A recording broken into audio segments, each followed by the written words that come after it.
There's been WWE returns and NXT call-ups up the wazoo. I'm Ollie Davis. This is Luke Owen. Dance Chopper. And welcome to the Raw Review edition of the WrestleTalk podcast. Please press the thumbs up button. Dance Chopper. Give us a subscribe. Leave us a comment down below with your thoughts on this rather excellent episode of Raw. And also get in your super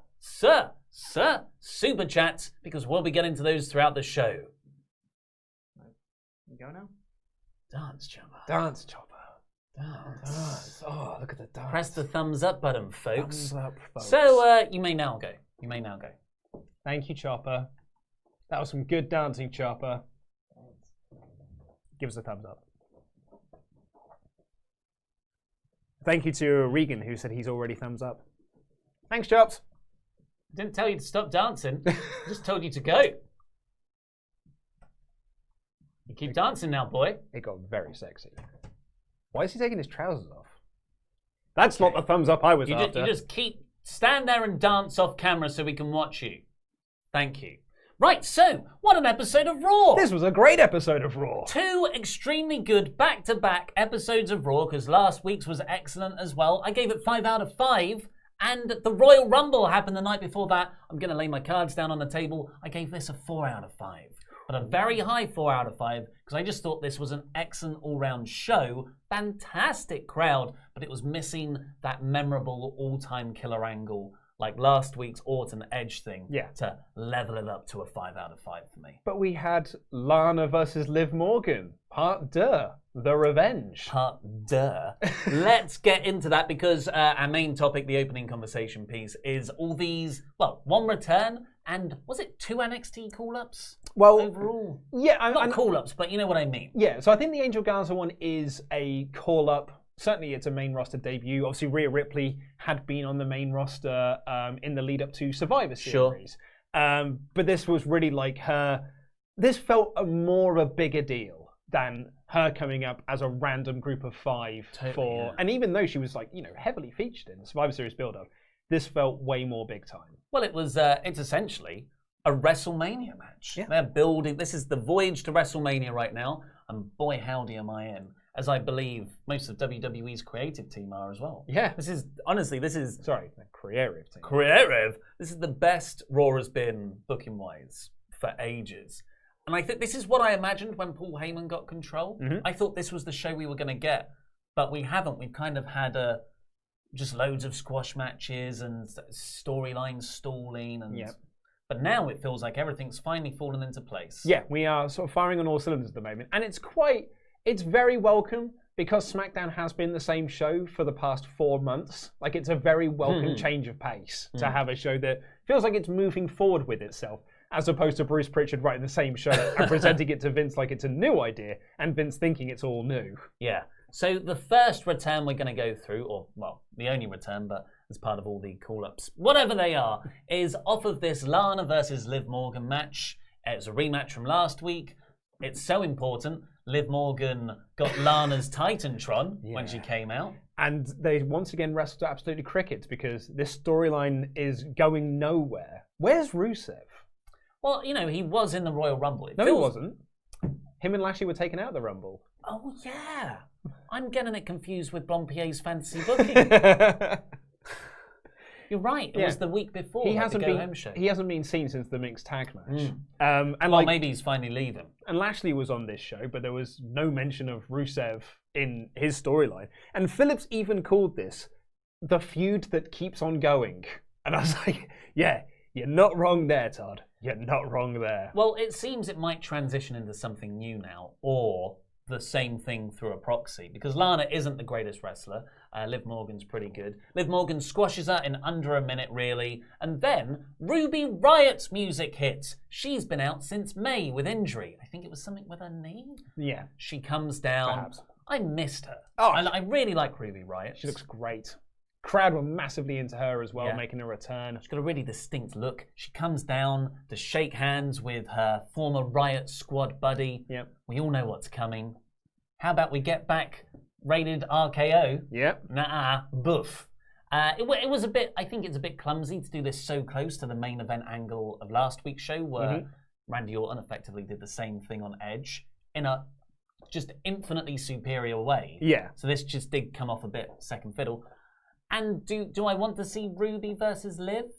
Maybe in a few weeks I will. I think they are kind of very much hoping that you really cared about the Riot Squad as a group and bought into their friendship, that this is going to be, because you're right, like this is nowhere near on the same sort of level as Edge and Randy Orton, but then again, this isn't leading to a WrestleMania singles match, so it's not going to feel as big time. Unless Vince loves the Lana Liv Morgan storyline. This is a way to extend it through to WrestleMania. Ruby works for Lana in some way to do the actual wrestling in the ring. But, all the reports said this storyline will continue through to WrestleMania. Well, yeah, because we thought it would lead to the big blow-off mixed tag match where Rusev and Liv get their big wins. Problem is that Liv's now beaten Lana twice. So she's won? She's won the feud now? Certainly feels that way. Yeah. But that was the return. The call-up was expertly done. Or I think this was the most call-uppy of the two NXT appearances. Last week, Humberto Carrillo took out Andrade on the exposed concrete floor. Awesome spot, gave Carrillo a bit of an edge. Turns out it was actually to write Andrade off of TV because WWE have remembered they've got a wellness policy. Yeah, and apparently Samoa Joe has also failed this wellness policy. Well, yeah, so we should point out Fightful have spoken to their sources and they've said WWE have vehemently denied. Yeah, which is because it's WrestleVote they get the original. WrestleVote said, seems like there are more suspensions coming, and then they said there must be something in that Southern California water, and then posted a picture of Samoa Joe. Yeah. So that's the insinuation. And WrestleVote's, I mean, I would say they're very rarely wrong. They're almost never wrong.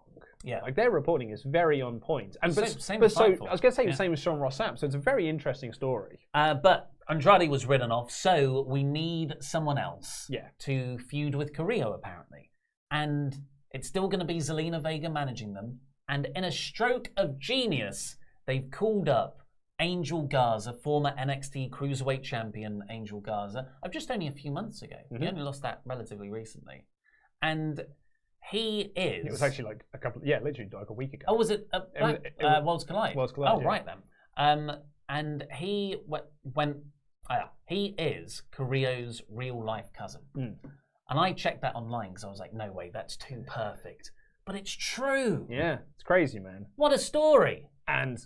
Okay, so back when I was doing the NXT reviews with Laurie, we were absolutely head over heels for Angel Garza because he's got a really cool gimmick about him. He's like this really suave ladies man. So when he debuted here, I did think, oh, that's a shame that he's not doing his NXT gimmick. It's so typical of the main roster to bring someone up and then do something completely different with them. And when he came out to no reaction. No one had any clue who he was, which was surprising because they knew who Rhea Ripley was. And so Survivor Series. Perhaps, but I think people were chanting that because they know Rhea Ripley from NXT and know that that's a potential story. Anyway, so they had no idea who this guy was.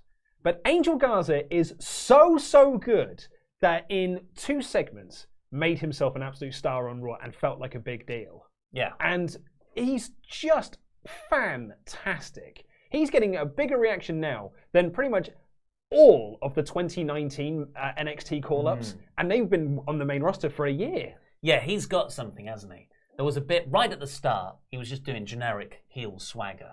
But then I think Carrillo snatched the microphone out of his hand or slapped him. He grabbed the microphone out of his hand so he could cut a promo on him in Spanish. And Garza's reaction to it was just this over-the-top indignation. Yeah.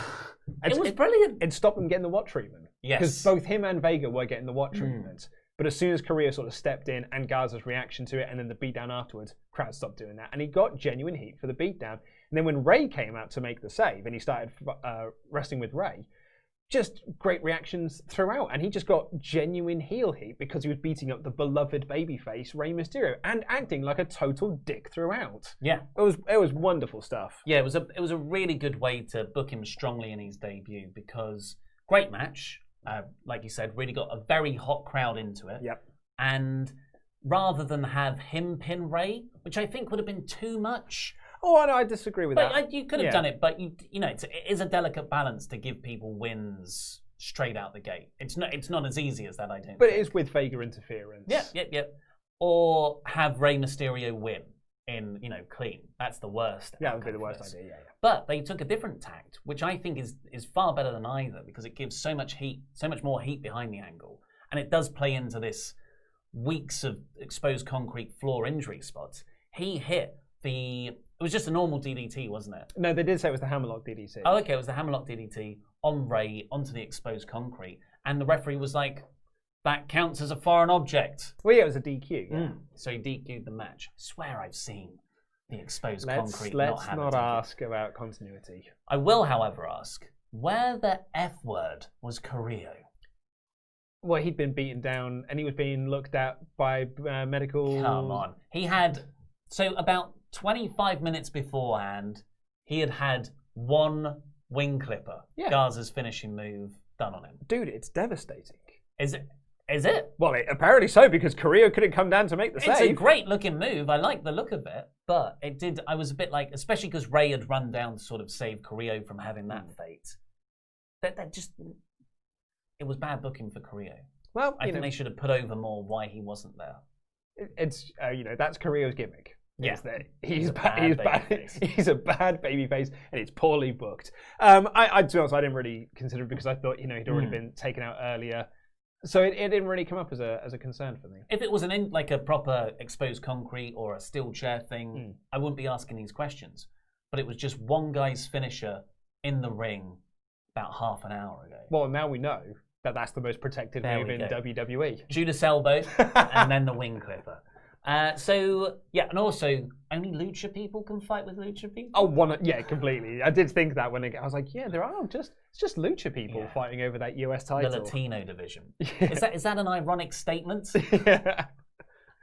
But yeah, overall, Garza's debut, fantastic. Yeah, like really for him, the stuff around it was a bit patchy, but him particularly, it was a star immediately. Yeah. I'm really excited to see him over the next, 3 weeks, I guess, is left of Andrade's suspension. And then I want him to stay. Yeah. I want him to stay in a faction with Vega and Andrade. You can say you can have Andrade and Angel versus Rey and Humberto at a pay-per-view. You can do that at Elimination Chamber. Lucha. Yeah, Lucha Tag. And then finally, of all the appearances and returns, was Charlotte Flair coming out to announce who she's going to face at the Royal Rumble. She says, I've beaten I've won the Raw Women's Championship and the SmackDown one. I've beaten Becky loads of times. I've beaten Bayley loads of times. I've won the NXT Championship a bunch. And then the crowd start to chant, Rhea, Rhea. And then I think this was an ad-lib. I really wish she hadn't said this because it totally takes the wind out of the sails of when Rhea Ripley's music was about to hit and she comes out. Charlotte just says, the Queen has a lot of love for NXT, and NXT has a lot of love for the Queen. Yeah. And it ruined the surprise. It completely foreshadowed that Rhea was there, yeah. So I know I like it when wrestlers talk with the audience and interact with them. And I think Charlotte's pretty good with that. But I think this was a mistake for her to say those lines. But, it was... Rhea coming out was still a really cool moment. Yeah. Like, Rhea already comes out and she says that Charlotte's never beaten her. And as a matter of fact, I've beaten you, which she did in the lead up to Survivor Series. She holds aloft her title and Flair walks away. And then, like, the commentator stopped me was like, I think Charlotte's going to say something really important. And she goes, woo. And then continues to walk away. And I was like, oh, no, she wasn't going to. Such a baby face, right? And she walks away. And then they announced later in the show that she's going to be on NXT this coming Wednesday to either accept the challenge or turn it down. So I suppose they're going to think that they're going to win the ratings war this week. Yeah. We could see NXT's first victory in 2020 so far. Yeah. It'll be interesting. Yeah, it'll be very interesting. Oh, excuse me, interesting to see what happens. Before we get on with our super chats, have you got the doc open? I haven't. I have got the doc open, but I really enjoyed the Rhea Ripley debut. I thought it was excellent. I know there are currently 1,257 of you watching, but only 285 thumbs up. Come on, folks. Let's get it going in here. So Pete's still dancing behind the camera. He's put his pants back on, which I'm very grateful about.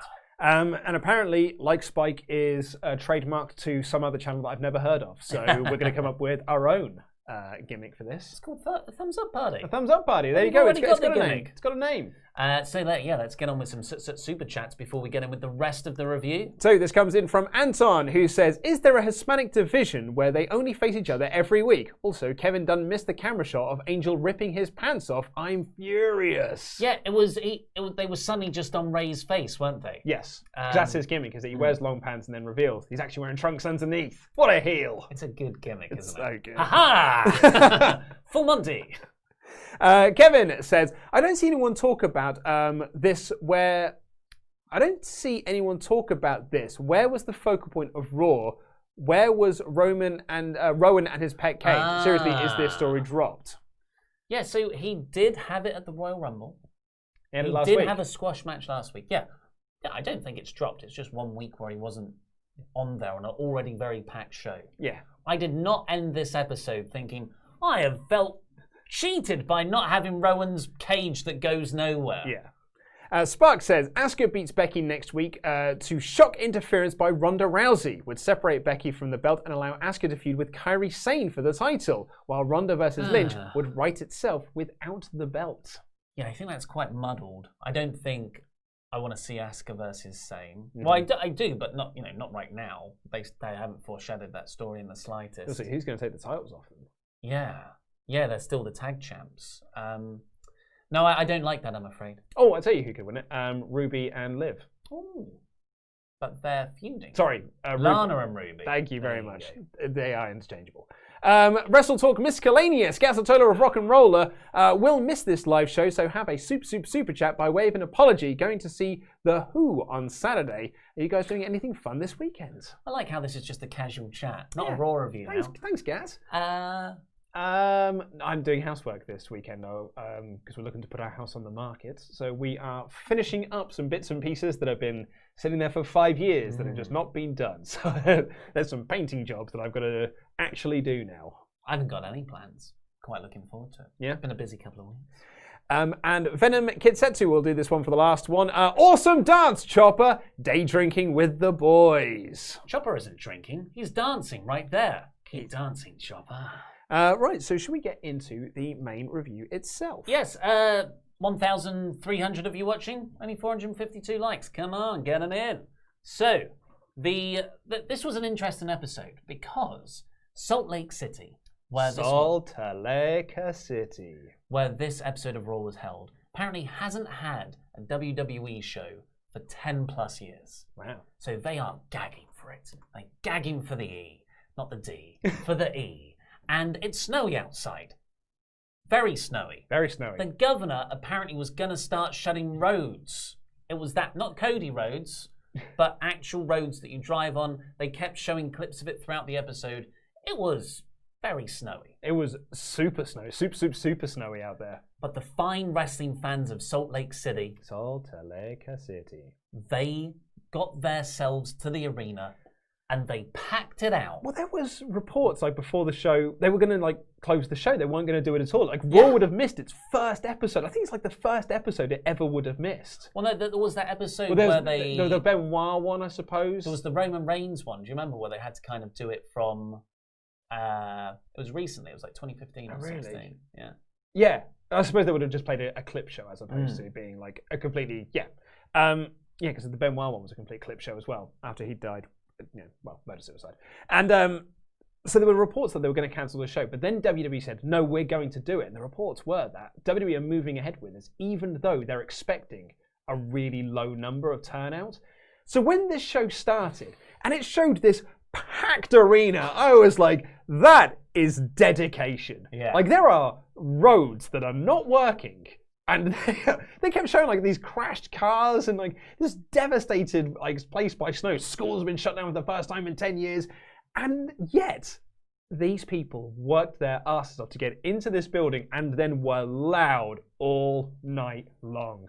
Credit to them, man. Yeah, it genuinely warmed my heart. I was the heat transference was real. I hope it actually melted some of the snow around them. Because I'll be honest, I wouldn't have gone. I'd have gone do you know what?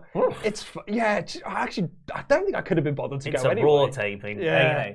But you get it sometimes when the weather conditions are bad or everything's going a bit wrong. You get this sort of bunker mentality. And that's what I felt in that arena from them. that everyone was just like, you know what, we're here. It's the apocalypse outside. Woohoo! And it was so infectious. One of the best crowds. This crowd was better than the Royal Rumble crowd. Yeah, it was amazing. The Royal Rumble crowd was amazing. And it opened with the person perfectly placed to soak up that heat. Yeah. Randy Orton's promo to explain what he did to Edge the previous week. Although I think we can, armchair psychoanalyze that ourselves. He came down and there's a sign in the crowd that just says, "Why, Orton, why?" And he just got so much genuine heel heat. Yeah. This show, he didn't say a single word until 10 plus minutes into this show. So you had like this really long video package about Edge and Orton. And then Orton makes his usual incredibly slow entrance. It was 8 minutes into the show before he'd even got into the ring. And then he just walked around for 2 minutes, not even posing, like going to pose, then not doing it. Grabbing the microphone, thinking about it, not doing it. All the while is getting amazing heat from this crowd because they hate him so much for what he did last week. And yet, 10 plus minutes into this show, he finally says, "I suppose you want me to talk about what I did last week." Boo! Yeah, Even more heat. And then it's like, "No, you know what? I can't do this." Throws the mic down, walks away. It's a good, it was like a Triple H 15-minute promo, which got way more heat and so much less was said. It wasn't even in this ballpark, but it's kind of akin to the Roman Reigns promo. Yeah, post where WrestleMania. he didn't say anything. Yeah. After the Undertaker retirement match.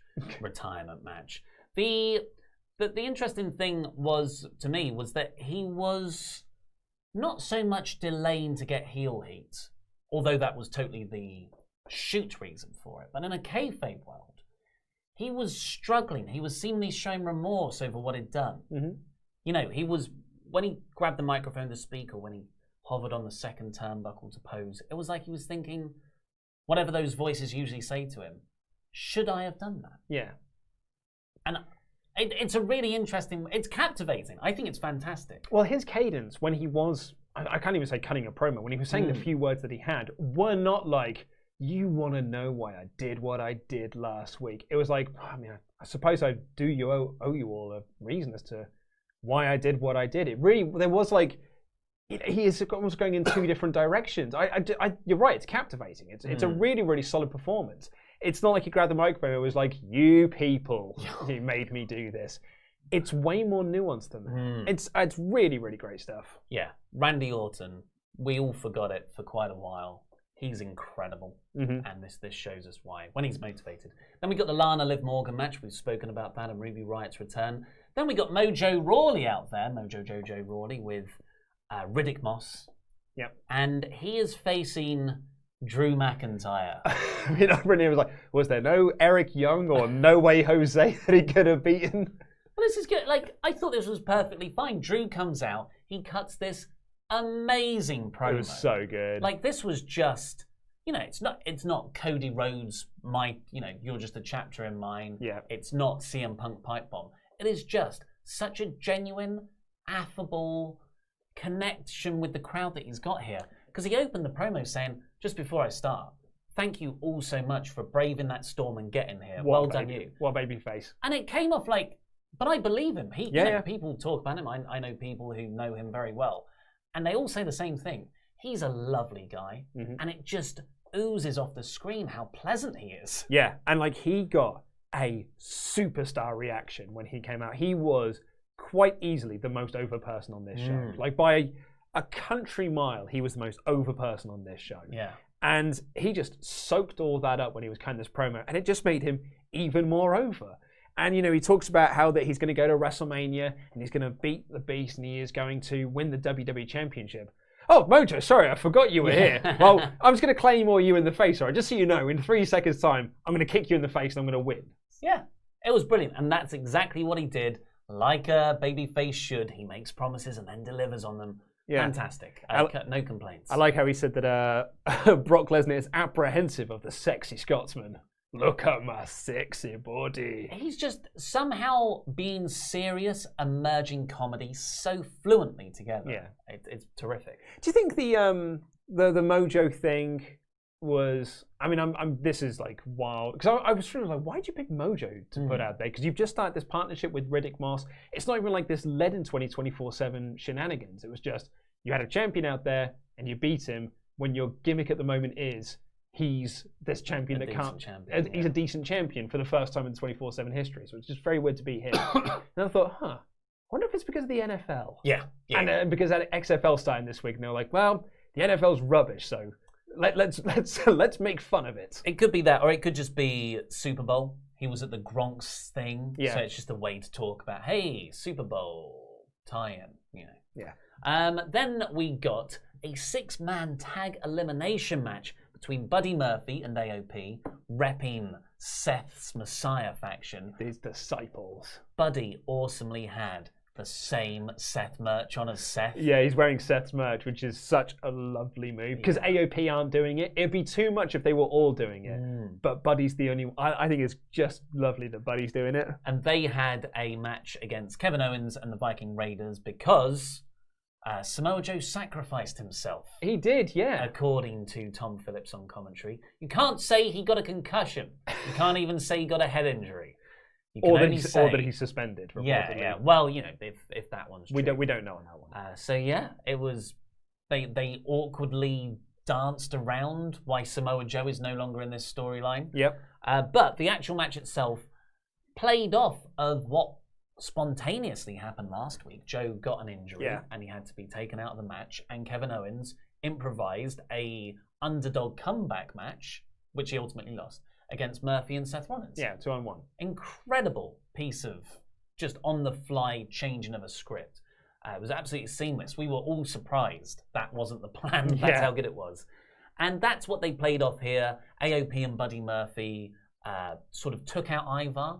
Yeah, so, Ivar took himself out, really. Oh, was it? That's how I forget which one's which. So Hansen went to do a dive onto one of them on the outside, but they ducked, and he crashed into the LED board and injured his shoulder. Ivar. So the refs carted him up the ring. But on the other side, Rowe got stomped by Seth, and then rolled back and Buddy pinned him. So the Viking Raiders got both eliminated very, very quickly. So it's now Kevin Owens 3-on-1, and I'm putting my cards on the table here. I thought this was freaking incredible. It was so good. I thought this was incredible stuff. This is classic babyface booking. And WWE actually do it all the time. Yeah. They just do it with the wrong people. They do it with Roman Reigns overcoming these impossible odds. But when Kevin Owens is in there, someone that the fans are organically behind as this kind of scrappy good guy, it worked tremendously. Oh yeah, it did, because you had Owens getting worked over for ages, and then all of a sudden he starts making this fiery comeback, and you get these hope spots, then get shut down, the crowd would be like, and then he'd make a comeback again. He hit the pop-up powerbomb on Buddy Murphy and eliminated him. Crowd go wild, he's eliminated one of them. And then just a few moments later, gave the stunner to, I think it was Akam, and pins him. So it's down to 1-on-1. You got Seth on the outside almost freaking out about this because Owens is coming back from a 3-on-1 deficit, and he gets a near fall on Razor as well. The crowd are so massively into this, and Seth causes a distraction like a total dick, and Razor gives him 2 spinebuster twists, finished twice on him, and pins him. Yeah, it was, and then Seth reacts like they just won the Super Bowl and like this was the plan all along. It was just fantastic. And then afterwards, the crowd gave Owens a standing ovation, a well-deserved standing ovation. I thought it was awesome. Yeah, that's how you book baby faces properly. Awesome stuff. And it's always been a criticism against WWE in recent years. Yeah, they can't book baby faces, but on this show they did it superbly multiple times. Just a few detail points. I love how when Ivar was thrown into the LED screen, it flickered and then turned off. I'm assuming that was a very well-timed production trick. Yeah, I think it looked cool. It's just that, I talked about it last week, the planned chaos. Yes, I can't remember what the exact... Oh, no, it was... coordinated chaos? Something like that. Organised chaos. Organised chaos. So it gives the impression that anything can happen. It's such a Paul Heyman trope, which is a good thing, not a bad thing. And also that Buddy got the pin on Eric off of a Seth stomp. Yeah. I don't think every pin he's gotten so far has come off a Seth stomp. I think very important character story point. But This is the first match that Buddy's wrestled in, to my knowledge, that Seth wasn't also in. And he took the first fall. Yeah, that's interesting. So yeah, that's cool. So Murphy really, really is reliant on Seth being there for him. Which just works so well for his character. Yeah. And really they're subtly telling that. They're not making a big thing about that on commentary, but it's obviously what they're positioning. Just brilliant all round. I love the Rollins faction and the feud with the Raiders and Kevin Owens. And that's so weird to say because I usually hate hodgepodge factions. Yeah. But this is working so well. It's working really well. Before we move on, there is some confusion in the chat about if Drew's now the 24/7 champion. It wasn't for the title. He's not. They said before the match that it's not for the title. Mm-hmm. I just thought I'd clear that up. Ricochet had a lame promo next because the main event was a triple threat between him, Rollins, and Bobby Lashley. Winner faces Brock Lesnar at Super Showdown. And presumably the winner gets a private plane as well where you can safely get home. But Ricochet said, I wanted this since I was a 14-year-old kid. It means everything to me. Yeah. And I just thought, you are lame. I'm not as big or as strong as Bobby Lashley. I'm not as smart as Seth Rollins. I'm a big rubbish dum-dum. But I've been dreaming of this since I was 14 years old. And by golly, governor, I'm going to take my opportunity. I'm going to get it, by golly, I am. Lame. So all the good babyface booking things we've just spoken about, this was the opposite. After that, we got Alistair Black just destroying Eric Young. Made him bleed from the nose with a high knee, then hit the Black Mass for the win. And then he cut a promo afterwards saying, it's the same promo as last week. Yeah, and this was the quietest the crowd were for the whole night.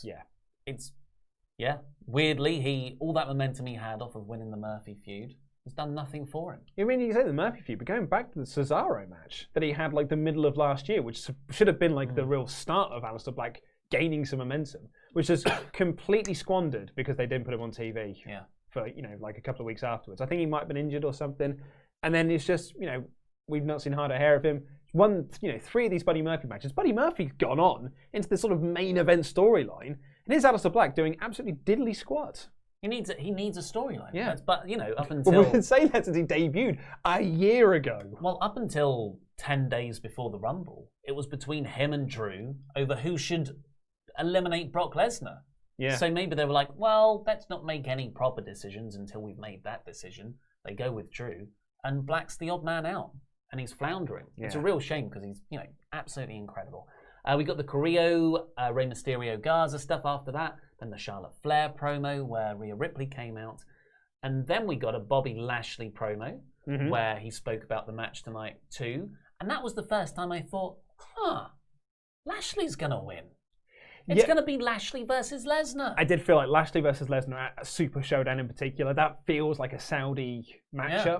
But I thought it's either going to be Ricochet or it's going to be Bobby. I was leaning more towards Lashley because that's the match that he effectively came back for, was that Lesnar match.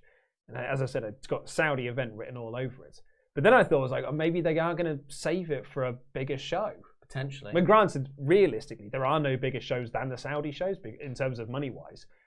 So then, I suppose by the end of it, I was surprised they went with Ricochet, because that, to me, feels more like a Royal Rumble title match than it does a Saudi. But maybe it's because everyone knows that Brock's not winning, or Brock's not losing, rather. So they thought, it doesn't really matter who he goes in there with, so we'll give it to Ricochet. Potentially, yeah. After that, we had a really, really good match between Asuka and Natalya. I've got to get a shout out to Randy Andy Datson here, because Beth Phoenix tweeted that Natalya is the best female pro wrestler in history. And Randy Andy Datson just quote retweeted it saying, "Lying isn't cool." We love Natalya, but that's a bit over the top. This really got very good near the end. The crowd was super into it by the final sequence, and Asuka made Natalya tap. Apparently, I missed this, but apparently Natalya screams at Asuka, "Are you trying to shoot on me, bitch?" Oh, I missed that. At one point. Is that because she had a big shiner above her? It was something about an arm bar, I think. I missed the spot. I didn't pick up on this, but yeah, that's totally Paul Heyman. Yeah.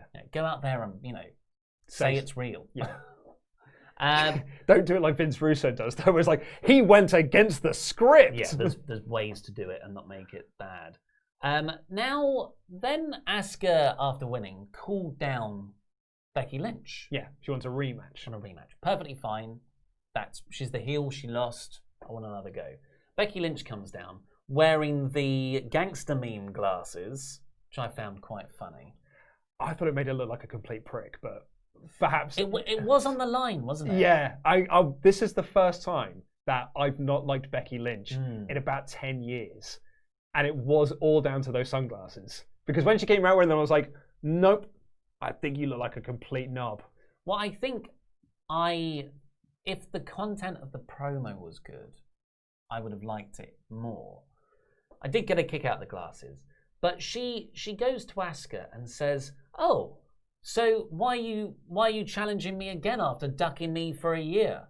And I thought, no, we've just had a whole build to your match where the storyline was you've been ducking Asuka. Yeah. Management have not let you face Asuka because they're afraid she'll beat you. Why are you now saying the opposite? That story was... I think it's probably best that we just ignore everything of that build. Because they clearly are now. Because they're doing a different story now. But then she said, as if I wasn't confused enough already, Becky goes, well, why would I put my title on the line so close to Mania? And I thought, because you said 4 weeks ago that you're a fighting champion. But she did say it here as everyone. well.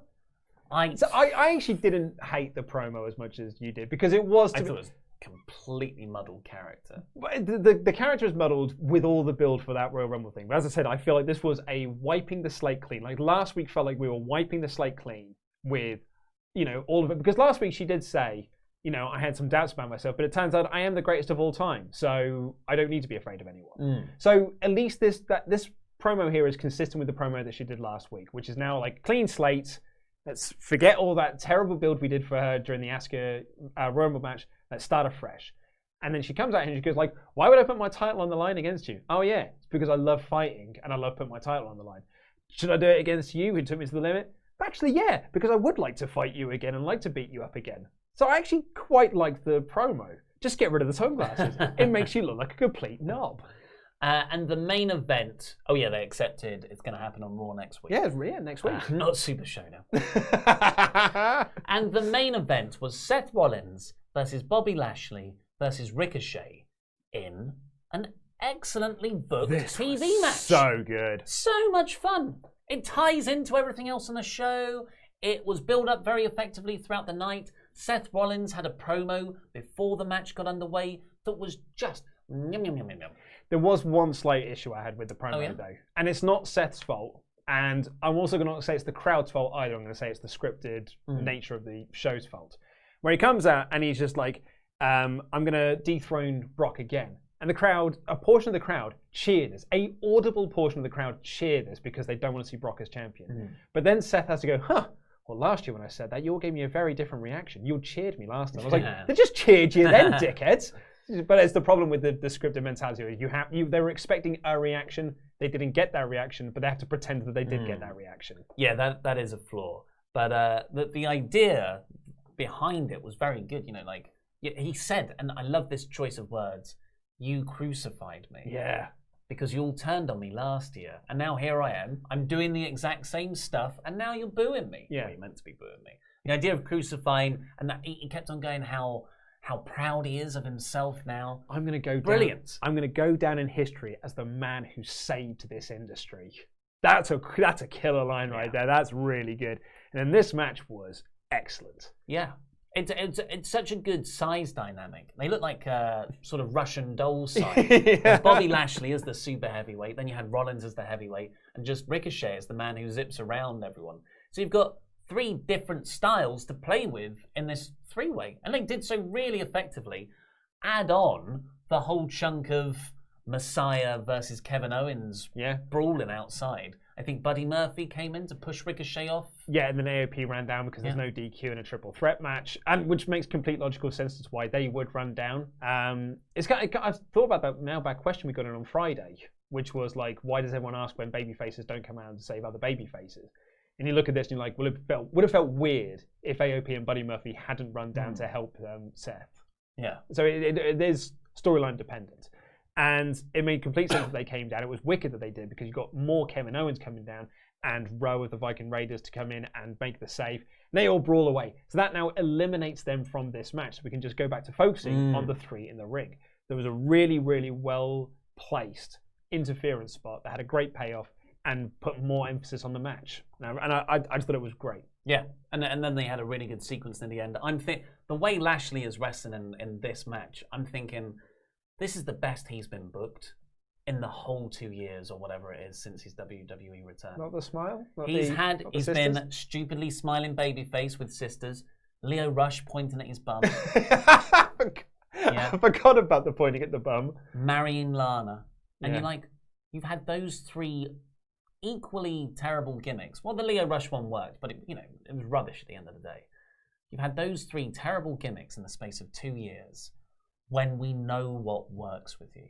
You've just been doing it for 5 or so years in TNA. Yeah, and that is Impact Wrestling. That is the badass, legit MMA guy who's going to stretch you out and overpower you. The Dominator. Walking Armageddon. Walking Armageddon. What a moniker. And that's what he looked like here. He looked mean. He didn't look like Lana's husband who's been cucked out for the last couple of months. The fact that Lana was not at ringside with him really actually elevated his character. And seeing all that made me think, oh, well, Lashley's going to win. I'm actually really into this idea. That's fine for me for a Super Showdown match. Yeah. And then Ricochet won. I was like, oh my God, well, I guess I'm into that as well now. And then Brock Lesnar, because the show was running out of time, zipped in and F5'd Ricochet. I was like, okay, I'm into that too. Yeah, so when is the Saudi show? The end of this month? 27th of February. Okay, so we've got we've got a few weeks build of this. I'm actually really excited to see where we can go this. Because technically we have been building to this match pre-Rumble. Because Ricochet came down to be like, I'm not afraid of you, and then got beaten up for his troubles. So, I mean, my hope would be that we can play off the, I'm not afraid of you, I've been 14 years opportunity, and then we can get into, a fun little match, big versus little. Those two will have a fun match. Yeah. Brock versus small people is always fun, and he can just do lots of big flips and stuff around him. I think it's going to be an excellent match. It's usually the way Brock has worked best in the last couple of years, and that is against smaller opponents. Finn Balor, AJ Styles, Daniel Bryan. You can tell that underdog storyline. And I agree with you. It's nice that they obviously had this planned. It's also Ricochet who helped eliminate Brock from the Rumble. Which they've never focused on. True. But it's a bad story, in my opinion. Yeah. Which is a shame, but, they did actually put thought into it.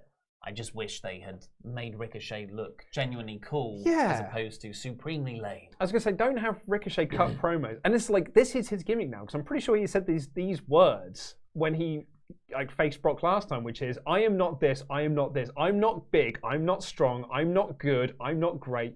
Stop saying you're crap. Start saying you're very good. And Jerry Lawler was just burying Ricochet on commentary. As soon as Lawler started burying Ricochet, that's when I figured he was winning, because I was like, otherwise this is really gonna kill Ricochet. I just thought it was Vince having a word. I still bought into Lashley. Anyway, absolutely brilliant episode of Raw. Yeah. Just one killer all-time memorable angle off of a 5 out of 5 for me. Yeah, I loved it. It felt fresh. All of Raw feels fresh at the moment. We've got Drew pushed to the top, and it feels right. Like, to make that work and feel right is so hard, and they've done it. Garza, Ricochet facing Brock. That's crazy. Yeah. You've got Rhea Ripley now going up against Charlotte. Mwah, lovely stuff. Ruby Riott, is a return. It's newsworthy. I wouldn't say it feels fresh or anything like these other ones do. And it might have felt like more of a big deal if the Liv thing had worked out, which I don't think the Liv thing has worked out at all. No. And all the Kevin Owens-Rollins feud and their extended families is brilliant. I absolutely love Raw at the moment. Yeah. It's such a great show. What a lovely thing to be able to say. Yeah. Have a thumbs up party if you love Raw too, or if you don't like Raw. Just have a thumbs up party. We're going to get to the rest of your super chats in a second. But first, a thank you to our wonderful pledge hammers on Patreon. Oh, you fine folk, you. And what a treat you've had that last week where you got I think it's just over 3-hour review of Royal Rumble 2001, where we go into a big deep dive of my favourite Rumble of all time. And then, for our $10 and above backers, You got our beer-filled podcast, WrestleTalk After Dark, our very sweary one where Laurie was dropping the C-bomb all over the show. Couldn't stop him for saying it. He knew that it was getting to me, so he said it more. It's also a show that is all over the place because Pete's there at the start because I was late from an appointment, and then I'm there for about an hour, and then I go because I had to go catch a train. So you and Laurie just stayed for another hour or so. Yeah, and sang songs. It was the and I read Big Apple Takedown to him as he just did not pay attention. And he never pays attention during those books anyway. Yeah, it was a classic. Oh, the Royal Rumble has given us loads of work. We've got to fit this in right at the end of the month episode. And I tried to edit it while I was away in Hastings, drunk, as why it went up on Saturday and Pete did it. Anyway, right, but if you're one of our $25 and above pledge hammers, you've got all of that, but you also get your Patreon shout-outs, like these fine folk. I'm going to let you do the first one. Thank you, Flake. Marpin Man. And you get a cheap pop as well. He knows who that is. The Wonderwall, Brian Gallagher. You've got a different I've got list a different list to you. Pete gave me a different list. Okay, well, I'm going to do this one instead. All Mania Club members except for Demario North. Whoa, except for you, mate. WrestleTalk's personal ring announcer, Rodrigo Benitez. Yes, nice. No one names their kid no one names their kid this anymore. Larry! Whoa! Jack Daniels on the Carl Rocks. Oh, whoa. Nice. Infinite Crisis, the Master of the Hammers, Chris Jenkins. Oh, why is the hammer been moved? You can't see it in shot. Bad Connection, Thomas Lagden. It's my favourite one. Whoa. Heroic, Hector Mercado. Thank you, Hector. The Incredible Tarzo. Oh, he's incredible. The Jester, Ryan Kester. Yeah. Leader of the Boys, Dalton Sizemore. What a guy, Dalton is your best friend. And finally, Yo Adrian, Rocky. Whoa, thank you all so much. We'll have plenty more good stuff going up on Patreon soon. So, let's get in with Miscellaneous WWE Super Chats, the Adnap 2, How to Tell Viking Raiders Apart. Eric used to be Rowe and is bald like Eric Rowan. Okay. Problem solved. For a second then, I thought you were going to say Rowe is Eric. Like, that's not going to help me because I look at him and I was like, oh, you're Rowe. Eric Rowan. Eric, just think Eric actually. Yeah. Eric Rowan. They're both bald. There we go. Eric. DX Solo. Hi, hey, DX Solo. 2 episodes of Raw that were good in a row. I, of course, watched 9. Makes me DX, mate. Makes me afraid to tune in next week, lest it go back to meh. Yeah, do you remember we had a period of time where people were like, I'm not watching wrestling at the moment, and apparently it's really good. And then they tuned in for 1 week, and it was absolutely crap. Stay away, DX Solo. Stay away, watch my the friend. YouTube clips and our shows. Jose Quinde. I'm waiting for Rollins to admit he interferes in matches and calls it divine intervention. Yeah. Like, that would be great because he's kind of justified because he is above the rules and the natural order of things. And wear the all white, just like at SummerSlam years ago. That'd be cool. Full on Messiah. Yeah. Risen Angel, Seth Rollins. Well, that feels like there's going to be a big WrestleMania entrance for the Monday Night Messiah. I love that. I think that's awesome. More Miscellaneous. Will the Professor. My 5-year-old daughter is also a wrestling fan because of you guys. She asked about coming to meet y'all. Maybe lovely. one day. Just wanted to know we all support y'all from Carolina, USA. Love you guys. She loves Chopper. Everyone loves Chopper. Thank you so much. Carolina, thank you very much. That's where Daniel Bryan's from. Benny Sato. Oh, wow. Everyone's in the chat today. # Justice Serve for Randy Andy Datson. Just got let go from my job. You guys need IT support, lol, or IT support? I don't know. Maybe we've got clown problems. Thanks for really making me laugh the last couple of days. I really needed it. Tuesday morning with the boys. Also, fantastic shirt, Luke. Yeah, I forgot to put on WrestleTalk merch, so I'm wearing my Golden Axe t-shirt.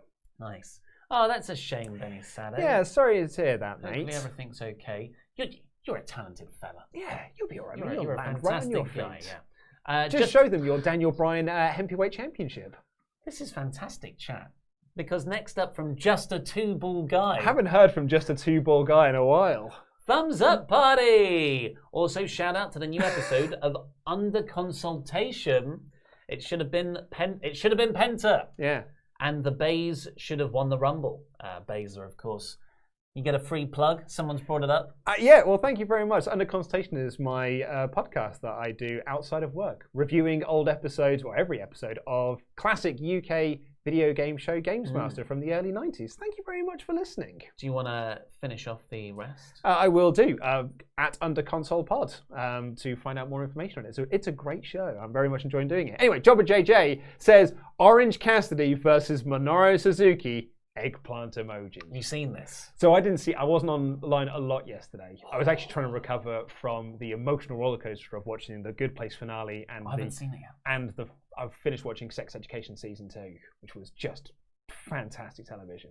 So I was just trying to take my mind off the emotional roller coaster.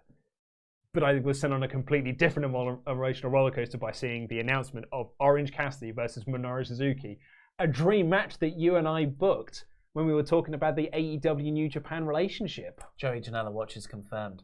Or he's just a smart, funny guy. Oh, like yeah. us. Yeah. Yes, I cannot wait. Because Suzuki, someone left a comment yesterday, because I talked about it in yesterday's news. They called him Murder Grandpa. It really tickled me. That's so... Murder Grandpa, Minoru Suzuki.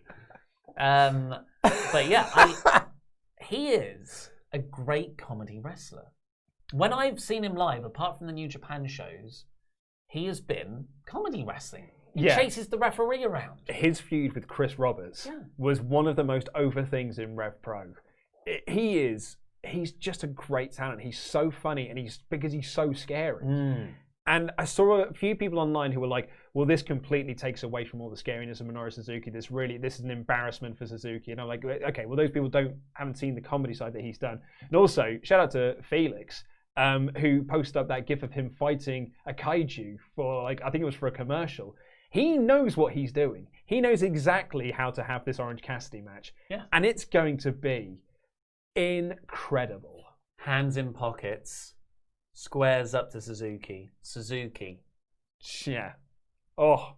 And I just don't know what they're going to do, but I know it's going to be amazing. Also, those people who are saying that, watch the G1. Tori Yano beats him. Yeah.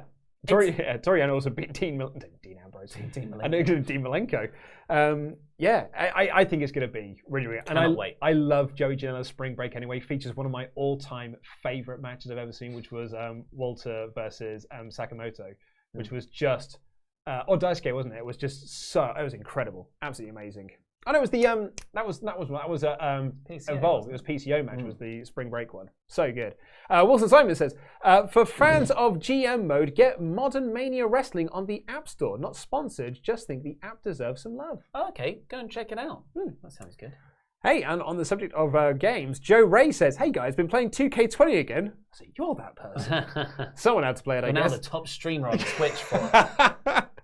I was amazed after the Christmas period when we got back and loaded up Discord. And there were people like, "Oh yeah, I've just got the DLC for 2K20." I'm like, effing why at this point? Anyway, had to come up with a wrestling name. Mine is Jacob Frost. Seems to be my default name. I don't think my real name works. What would your ring names be? Do you want to do yours from back in the day? Well, mine was OJ Master. My middle name is James, and I liked the idea of being called OJ. Didn't quite understand the negative connotations. I just heard OJ around a lot. And big fan of the Naked Gun. Yeah, OJ Master. Yeah. And I was Fox Rider. I love that one. With 2 X's and a Y in Rider. Because it was cool. 1999, and I thought that was a really cool name. I'll just bust out these last two. Suave Titan has said, did you hear Lawler say, why would Charlotte lower herself versus Rhea, NXT no longer equal brand? Well, King is the heel.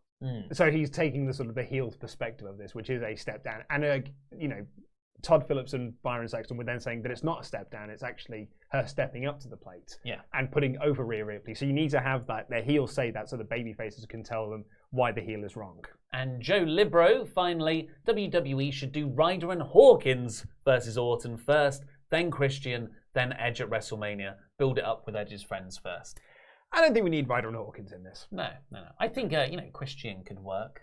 Yeah. As sort of someone coming back in a legend spot. Not a match, and then gets attacked somehow. I think next week if you had Randy Orton come out for this promo again, but doesn't say anything, and then Christian comes out to ask why he did it and demand the answer, and then builds Randy versus Christian, because then you can really play off their incredible 2011 feud. Oh, of course, yeah, one of the best series of matches that year. Yeah, that was a good year.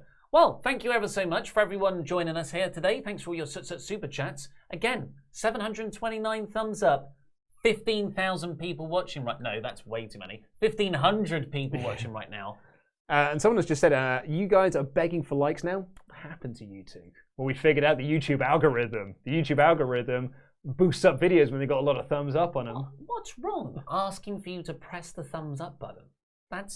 It's such a minor thing to do. And we're making this for you for free. I think it's only fair that you give it back to us. We've given a lot these last 4 months. I need this man. Dance Chopper. He's still over there. So please press the thumbs up button and press the videos that have just appeared on screen to catch up with the latest awesome WrestleTalk things. And this button right here, which will make you a pledge. We just had a last-minute super chat. I hope Rhea gets put over. Ronda comes back, and then we have enough women for 2 feuds at once. That's from Metal Bear. Thank you, Metal Bear, for that last-minute super chat. Patreon. I've been Ollie Davis. This has been Luke Owen, and that was wrestling. What's the button? Is this one here?